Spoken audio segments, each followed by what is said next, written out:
बिस्मिल्लाहिर्रहमानिर्रहीम। Dear students, हम लोग अल्कली और अल्कलाइन अर्थ मेटल के कंपाउंड्स की बात कर रहे हैं।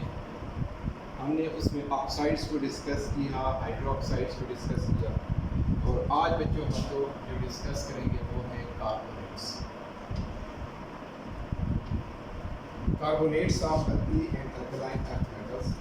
अब फर्स्ट ऑफ ऑल हम अल्कली मेटल्स की बात करते हैं। अल्कली अब अल्कली मेटल्स में बात करते हैं कि इनके जो कार्बोनेट्स हैं they are soluble in water. Carbonates of alkali metals are soluble in water except lithium carbonate. Lithium carbonate soluble नहीं होता। अब डेफिनेटली इसकी रेडियस एनर्जी ज़्यादा होगी, इस वजह से ये सॉल्युबल नहीं होता। नेक्स्ट वन कहते हैं कि ये आर स्टेबल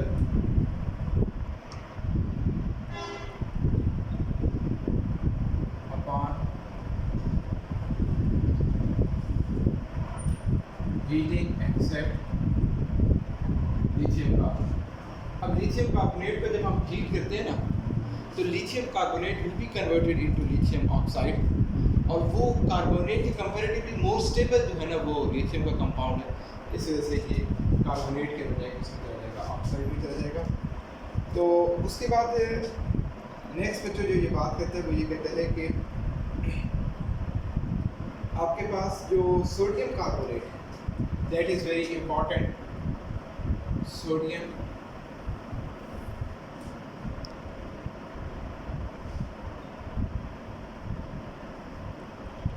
Na2CO। अब कहते हैं कि ये सोडियम कार्बोनेट अगर इसको below 35.2 degree Celsius crystalline out किया जाए, 35.2 डिग्री सेल्सियस, तो अगर 35.2 डिग्री सेल्सियस से बिलो अगर इसे क्रिस्टलाइन किया जाए तो इट विल प्रोड्यूस Na2CO3 और 10H2, और this is known as washing.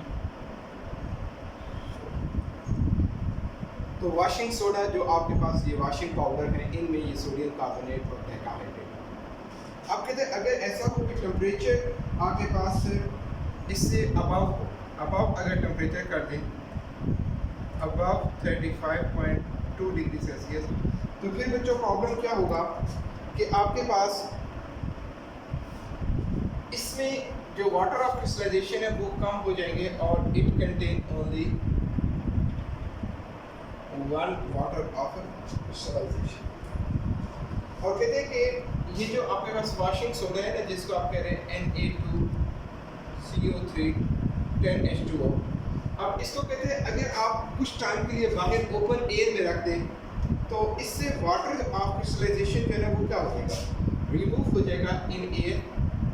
तो इट मीन ये जो 10 वाटर के मॉलिक्यूल्स है इनमें से 9 वाटर के मॉलिक्यूल्स रिमूव हो जाएंगे और सिर्फ एक वाटर का मॉलिक्यूल जो है इसमें रहेगा। ये तो सोडियम कार्बोनेट के बारे में थोड़ी इसकी इंपॉर्टेंस की बात होगी। एक और यहाँ से क्वेश्चन, शॉर्ट क्वेश्चन ये आता है कि जो aqueous solution of sodium carbonate है that is alkaline in nature.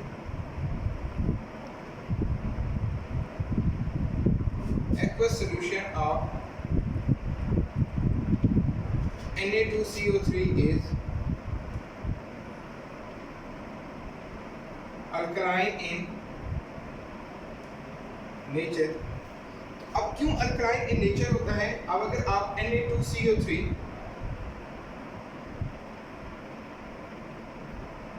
Plus H2O को देखें तो it give us NaOH plus H2CO3। अब कहते हैं ये NaOH ये स्ट्रॉन्ग बेस है, और ये आपके पास क्या है, वीक एसिड है। H2CO3 this is weak acid और NaOH is a strong base. तो इसकी स्ट्रॉन्ग बेस होने की वजह से ये जो सोडियम कार्बोनेट है Na2CO3 इसका जो एक्वस सोल्यूशन होगा दैट इज अल्कलाइन। ओके, तो ये एक इंपॉर्टेंट यहाँ से शॉर्ट क्वेश्चन है कि why aqueous solution of Na2CO3 is alkaline in nature. अब नेक्स्ट जो हम अल्कली के बाद अल्कलाइन अर्थ मेटल की तरफ अगर जाएं, उनके कार्बोनेट्स की अगर हम बात करें तो alkaline earth metals, alkaline earth metals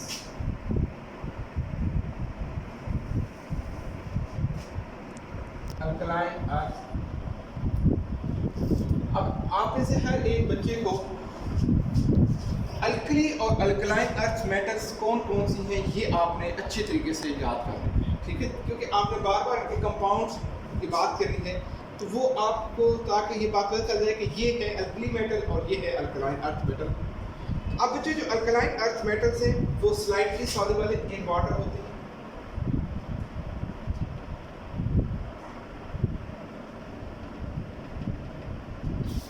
यानी कि वाटर के अंदर इतने ज़्यादा सॉल्युबल नहीं होते और उनकी जो सॉल्युबिलिटी है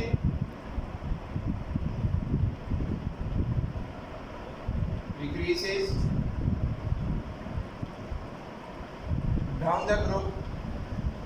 अब अगर solubility down the group decrease हो रही है तो इट मींस कि उनकी लेटेस्ट एनर्जी जो है ना वो क्या होती जाएगी, इंक्रीज होती जाएगी। तो नेक्स्ट बात करते हैं कि जब इनको हीट किया जाता है तो डिकम्पोज्ड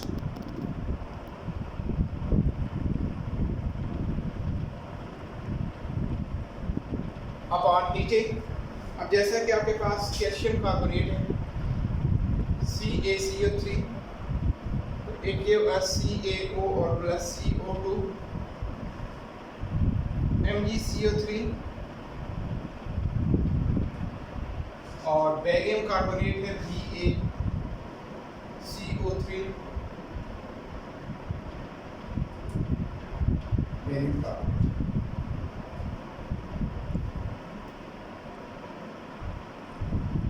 अब कहते हैं कि आपने ये बात की यार यहाँ पे टॉप डाउन द ग्रुप इनकी जो डिकम्पोजिशन है वो क्या होती जाएगी, इजी होती जाएगी।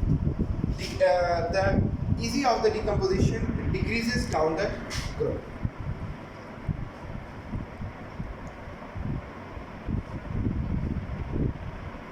Decomposition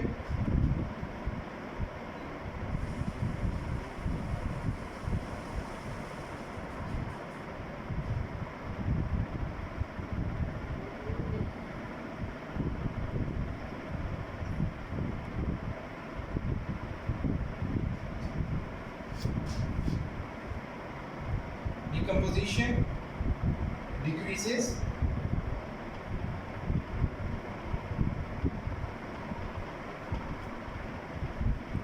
down the group. अब उसकी रीज़न ये है कि आप जैसे जैसे टॉप टू बॉटम मूव करते जा रहे हो बच्चों, तो आपके पास ये जो बेरिलियम, मैग्नीशियम, कैल्शियम, स्ट्रोंशियम और बेरियम है, इनका साइज टॉप टू बॉटम क्या करता जा रहा है, इंक्रीज करता जा रहा है। अब जितना आपका साइज ग्रेटर होता जाएगा तो उसकी ऑक्साइड जो है ना वो क्या हो जाएगा, अनस्टेबल होता जाएगा और उसका कार्बोनेट जो है ना वो क्या होता जाएगा, स्टेबल होता जाएगा। तो क्या मतलब हुआ कि जो आपके ऊपर टॉप वाले ये एलिमेंट्स हैं इनका साइज जो है वो क्या है, स्मॉल है।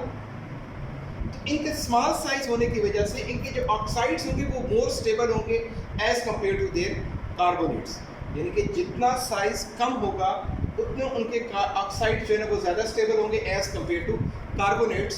तो हम कह रहे हैं जैसे जैसे हम टॉप टू बॉटम मूव करते जा रहे हैं तो टॉप टू बॉटम मूव करने से इनके साइज जो है वो क्या करता जा रहा है, इंक्रीज करता जा रहा है। तो साइज की इंक्रीज करने की वजह से इनकी जो ऑक्साइड्स होंगे दे बिकम अनस्टेबल, यानी कि ऑक्साइड्स इतने स्टेबल नहीं होंगे।